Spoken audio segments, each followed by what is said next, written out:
नमस्कार, मी सतीश आसाराम वराड घेऊन येत आहे तुमच्यासाठी पुस्तक परिचयमध्ये मी अल्बर्ट इलिस, लेखिका डॉक्टर अंजली जोशी, पान क्रमांक 316, भाग 17.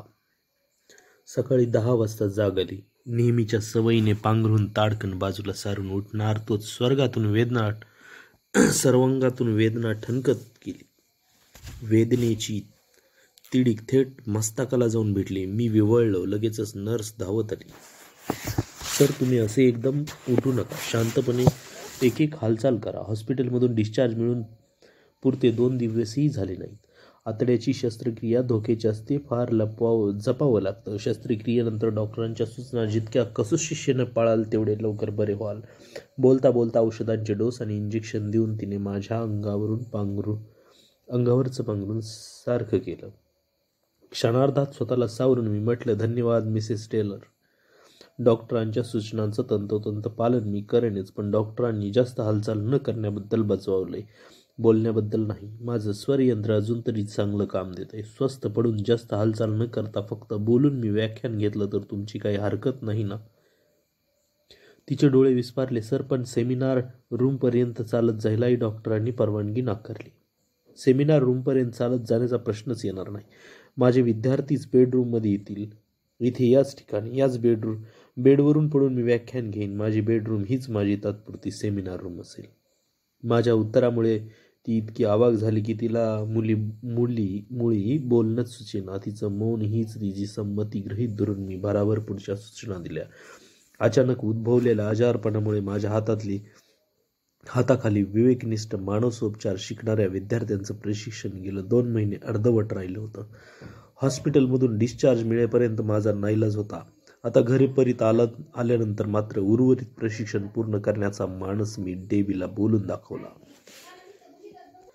विवेकनिष्ठ मानसोपचाराच्या फेलोशिपसाठी असणारं प्रशिक्षण डेबी संस्थेत घेत होती. सध्या या प्रशिक्षणार्थीवर देखरेख ठेवण्याचं कामही ती पार पाडत होती. माझ्या बेडरूममध्ये प्रशिक्षणार्थींना मी चिंतेवर दिलेल्या 2 तासाचं व्याख्यान हा माझ्या आयुष्यातला चिरस्मरणीय अध्याय होता. त्या 2 तासात मला वेदनेचा विसर पडला होता. केवळ परिस्थिती मनुष्याला दबूळ बनवत नाही, परिस्थितीकडे पाहण्याचा अविवेकी दृष्टिकोनामुळे आपणच आपल्याला दुबळ बनवत असतो. त्या 2 तासात माझ्या वाणीचा ओघ अखंडपणे बरसत होता. परिस्थितीमुळे दुबळ होणं, हवालदिल होणं मी नाकारलं होतं. प्रकृतीने कितीही विकलांग केलं तरी या विकलांगतेवर मात करणारा विवेकी दृष्टिकोन माझ्या नसानसात भिनला होता. आजचं व्याख्यान हे या दृष्टिकोनाचं मूर्तिमंत उदाहरण होतं. व्याख्यान आटपल्यानंतर आभार मानून सर्व प्रशिक्षणार्थी निघून गेले. नेहमीची औषधं घेऊन मी बेडवर निश्चिंतपणे पडून राहिलो. व्याख्यानाचा शीण आला होता खरा, पण ग्लानी येत नव्हती. उलट 2 महिने शिनलेल्या मेंदूला व्याख्यानामुळे आज तरतरी आली होती. उत्साहाच्या भरात परत नेहमीसारखा उठायला गेलो आणि वेदनेनं पिळवटून निघताना नकळत तोंडातून शब्द गेले, जेन जेन. मी परत विव्हळलो, पण हे विव्हळणं वेदनेमुळे होतं का जेनच्या आठवणीमुळे होतं तेच कळेनासं झालं होतं. वस्तुस्थितीची जाणीव प्रखरतेने करून देत मी स्वतःला भानावर आणलं. परत मला स्वतःला पटवून दिलं की जेन मला सोडून गेलीये. गेल्या वर्षभरातले सर्व प्रसंग डोळ्यासमोर नाचायला लागले. जेन निघून गेली ती रात्र डोळ्यांसमोर जशीच्या तशी उभी राहिली. माझ्या आयुष्यातला तो सर्वात काळाकुट्ट दिवस होता. ती स्वतःच्या विचारात अनेक वेळा मग्न असते आणि हल्ली जास्त गंभीर होत चालली. याची कुणकुण मला कित्येक महिने आधी लागली होती, पण त्यामुळे 37 वर्षाच्या आमच्या सहजीवनाला असा अचानक पूर्ण विराम मिळेल अशी अपेक्षा मात्र मी अजिबात बाळगली नव्हती. लिव्हिंग रूमच्या दिव्यांच्या प्रकाशात आम्ही बसलो होतो, पण 37 वर्षापूर्वी सहजीवनाचा निर्णय घेताना पिएरी मधल्या कॅन्डल लाईटमध्ये जसा तिचा चेहरा उजळून निघाला होता तसा उजळलेला जेनच्या चेहऱ्यावर दिसत नव्हता. या प्रकाशात ती भकास दिसत होती. चेहऱ्यावरची रया पार मावळली होती. रडून डोळे सुजले होते. 2-3 दिवस ती झोपली नसावी. ॲल गेले कित्येक महिने, खरं तर काही वर्ष मी गंभीरपणे विचार करते, मला आयुष्यात नक्की काय हवं आहे? तू हवा आहेस का? माझं स्वतंत्र अस्तित्व हवं आहे? इतके वर्ष मला असा प्रश्न कधीच पडला नव्हता, कारण माझं प्राधान्य तू आणि तूच होतास. पण नंतर लक्षात येत गेलं की ॲल, मी म्हणजे तुझी सावली आहे. प्रत्यक्ष तू नाहीस, तू नसशील तर मला अस्तित्वच नाही.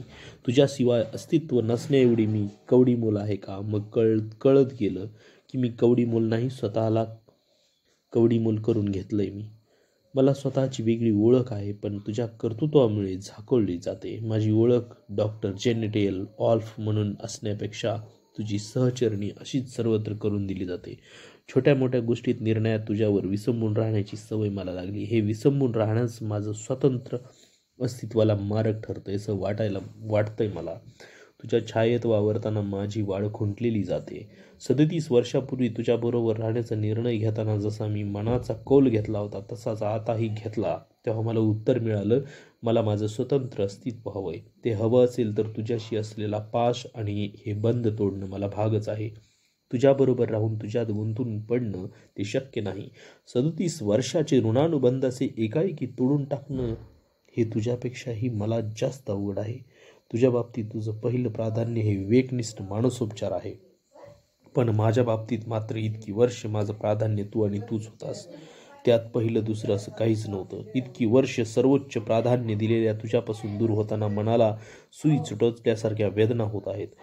पण स्वतंत्र अस्तित्व हवं असेल तर या वेदनांची किंमत देणं मला भाग आहे. हे परोपरीने समजवायला मी स्वतःला, मात्र स्वतंत्र अस्तित्व शोधायला तूच तर मला प्रवृत्त केलंस. माझ्यातला स्फुल्लिंग हे तूच पेटवलंस.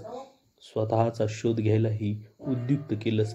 तू मला बरंच काही दिलंस, पण आता मात्र मला माझी वाट शोधायची. कुणाची साथ न घेता, कुणावरही विसंबून न राहता माझ्या पंखात आता बळ आलंय. त्या बळाच्या आधारावर मला आता स्वतंत्र भरारी घ्यायची आहे. ती किती उंचीवर जाईल याचा विचार मी करत नाहीत, पण कितीही उंचीवर का जाईना ती माझी स्वतःची असेल.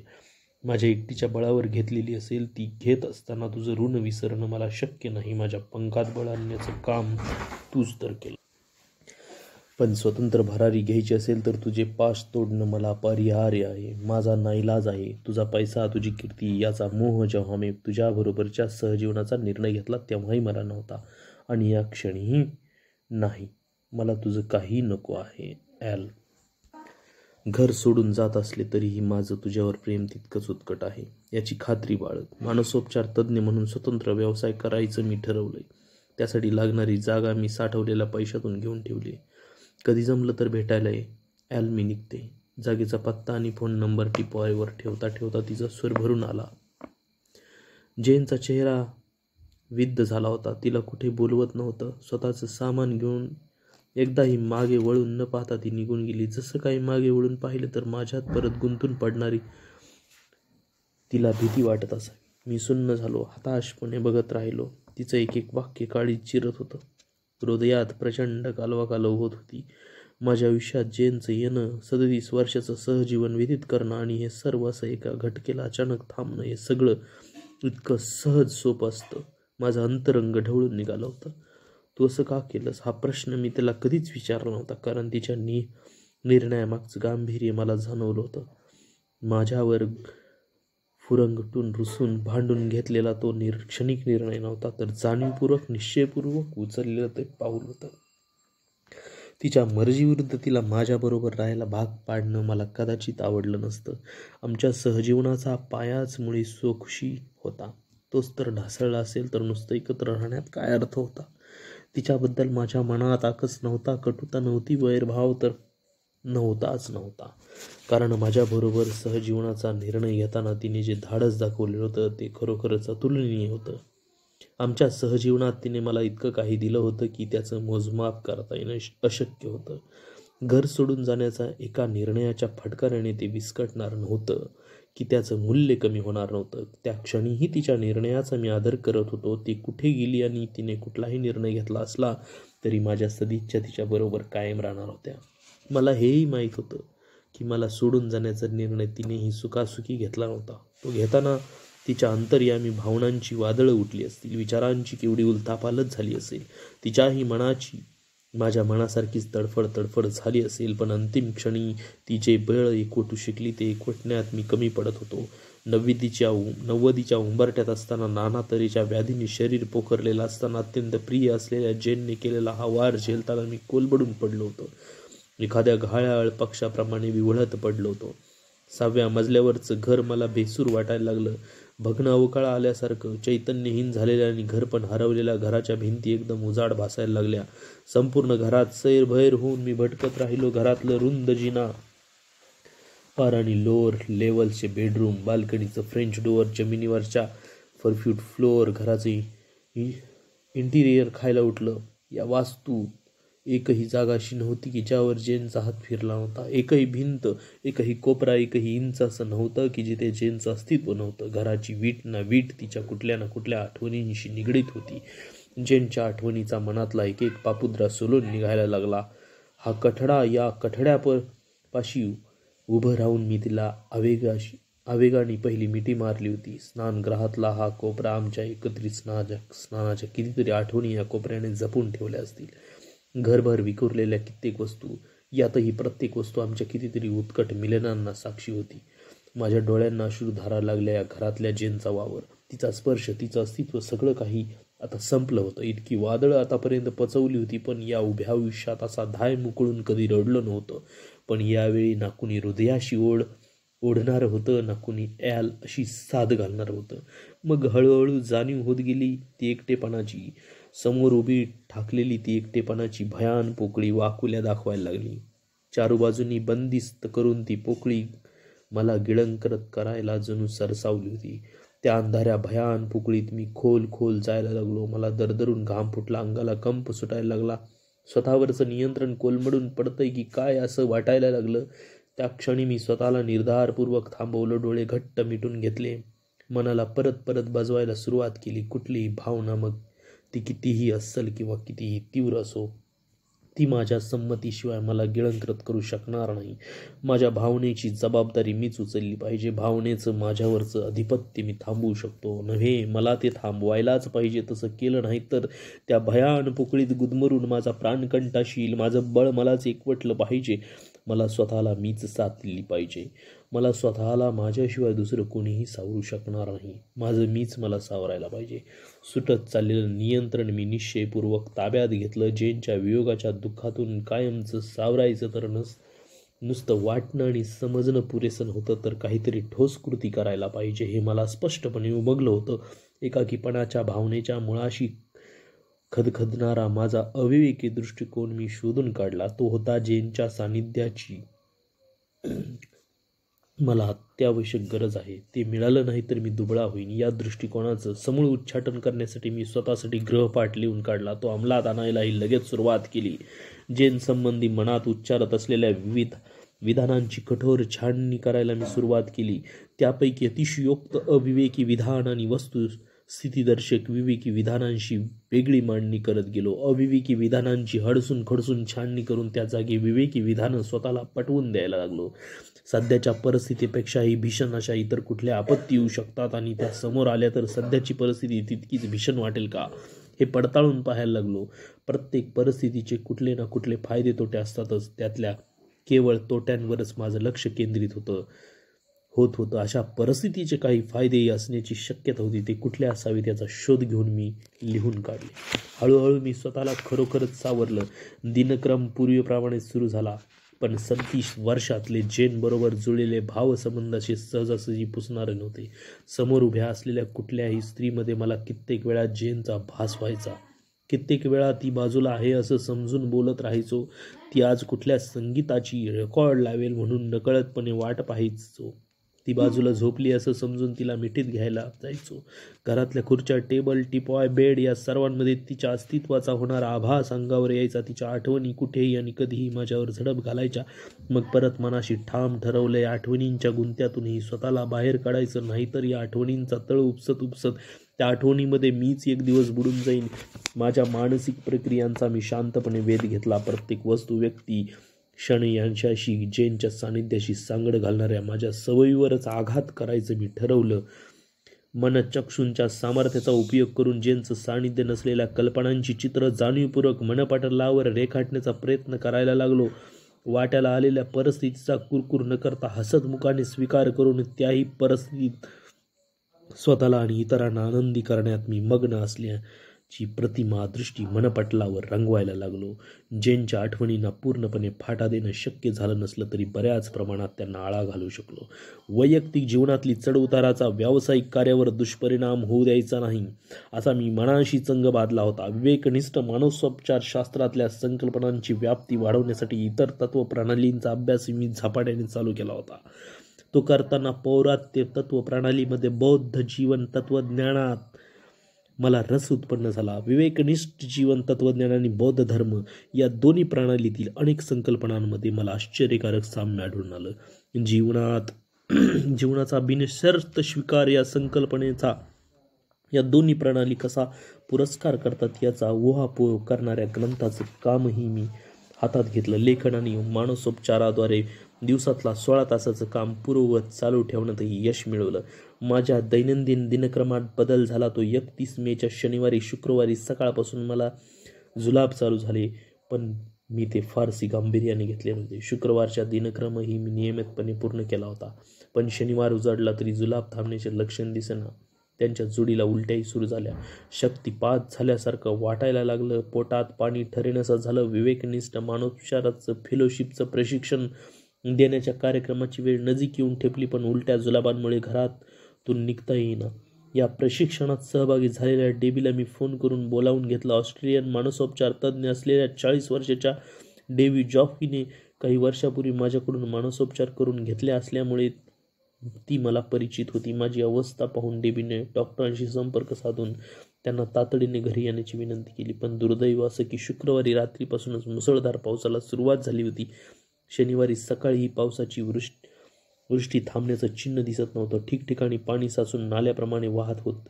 बाहेर न पडण्याबाबत, वाहनं बाहेर न काढण्याबाबत टीव्हीवर दक्षतेच्या सूचना वारंवार येत होत्या. कुठल्याही डॉक्टरांना माझ्यापर्यंत पोहोचणंही मुश्किल झालं होतं.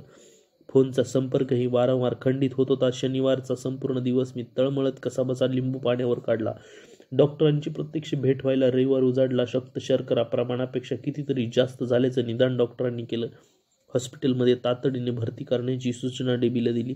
तिने धावपळ करून रुग्णवाहिकेची व्यवस्था केली. न्यूयॉर्क हॉस्पिटलमध्ये मला दाखल करण्यात आलं.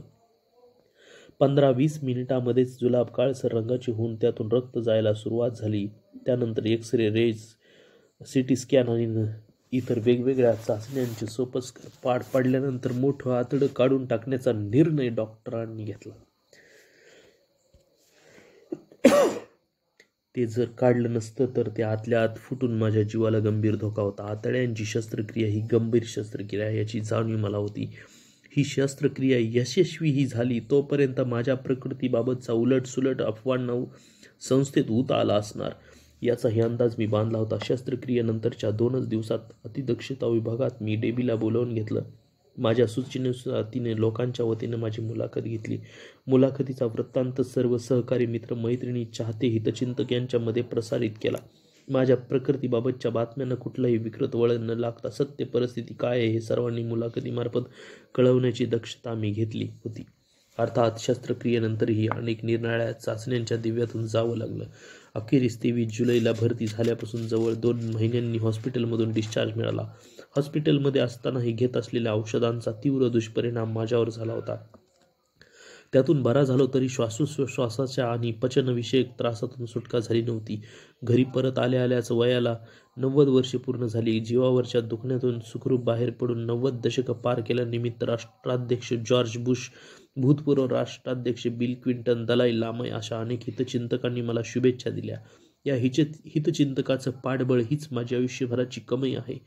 हे जीव घेणं दुखणं सोसत असताना मला नक्की काय वाटत होतं की आजाराकडे पाहण्याचा माझा दृष्टिकोन हा वास्तववादी आणि विवेकी होता. आतड्याची शस्त्रक्रिया ही गंभीर आणि धोकादायक शस्त्रक्रिया आहे.